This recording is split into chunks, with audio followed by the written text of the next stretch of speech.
नमस्कार, मैं हूं doctor Pranay Singh Chakotiya, plastic and cosmetic surgeon.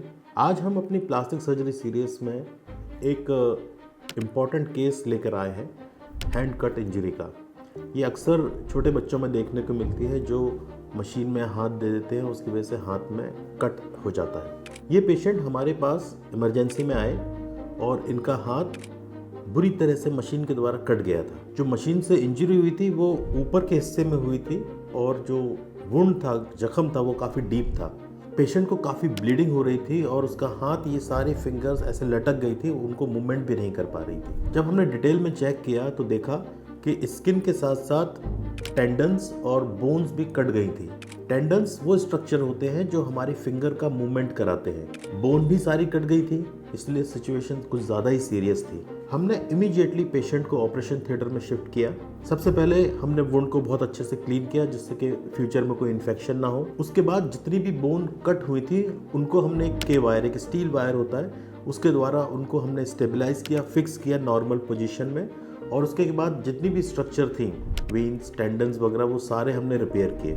फिर वुंड को अच्छे से क्लोज करके हमने प्रॉपर स्प्लिंट, जिसे हम प्लास्टर भी बोलते हैं, उसके द्वारा हमने स्टेबलाइज किया जिससे कि मूवमेंट ना हो।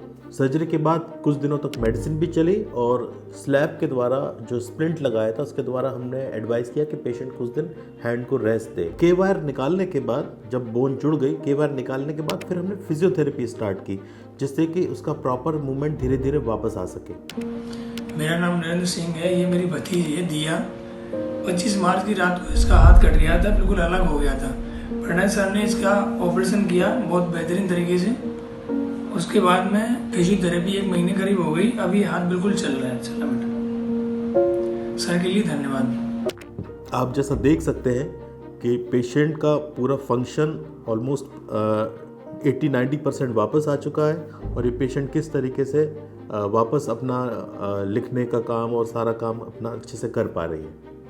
इसमें सबसे इम्पॉर्टेंट बात जो समझने की है, आपको जानने की है कि अगर हाथ में कोई सीरियस इंजरी होती है तो टाइम फैक्टर बहुत इम्पॉर्टेंट है। आपको टाइमली ट्रीटमेंट कराना होता है, ज़्यादा टाइम वेस्ट नहीं करना होता। सही सर्जरी और प्रॉपर फिजियोथेरेपी के ज़रिए हैंड की फंक्शनैलिटी को किसी भी इंजरी के बाद हम काफ़ी हद तक नॉर्मल लेके आ सकते हैं।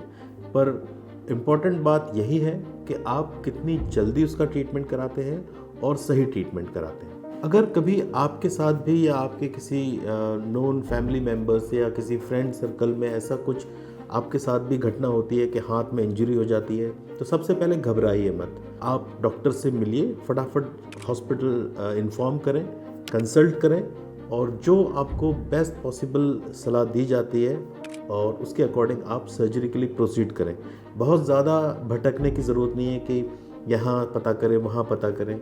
मैंने जैसे पहले भी कहा, इस सिचुएशन में टाइम बहुत इम्पॉर्टेंट होता है। आप जितना ज़्यादा टाइम वेस्ट करेंगे उतनी ज़्यादा हाथ के ठीक होने की संभावनाएं कम होती जाती हैं। तो टाइम का विशेष ध्यान रखें। ऐसी किसी भी सिचुएशन में आप दिए गए नंबर पर फ़ोन करके हमसे संपर्क कर सकते हैं। हम तुरंत अपना ऑपरेशन थिएटर रेडी रखते हैं। आप पेशेंट को जब लेके आएंगे हम सीधा उसे ऑपरेशन थिएटर में लेंगे और उसके बाद जो भी ज़रूरी सर्जरी है वो हम प्रोसीड करेंगे। आपको पूरा बता के ये सारे काम किए जाते हैं। हमारे कॉस्मो एक्सपर्ट मेडिसिटी सेंटर पे हैंड सर्जरी की सारी व्यवस्थाएं हैं और मॉडर्न टेक्निक से कैसे इसको अच्छे से रिपेयर किया जाता है वो सारी फैसिलिटीज़ अवेलेबल हैं। हमारी कोशिश बस यही रहती है कि जितनी जल्दी हमारे पास पेशेंट को आप लेकर आएंगे, हम उतना ही अच्छा सर्जरी करके उसके फंक्शन को वापस लौटा सकते हैं। बस शर्त यही है कि हमारे पास जल्द से जल्द लेकर आए। राइट टाइम पर सही ट्रीटमेंट काफ़ी डिफरेंस क्रिएट कर सकता है। धन्यवाद।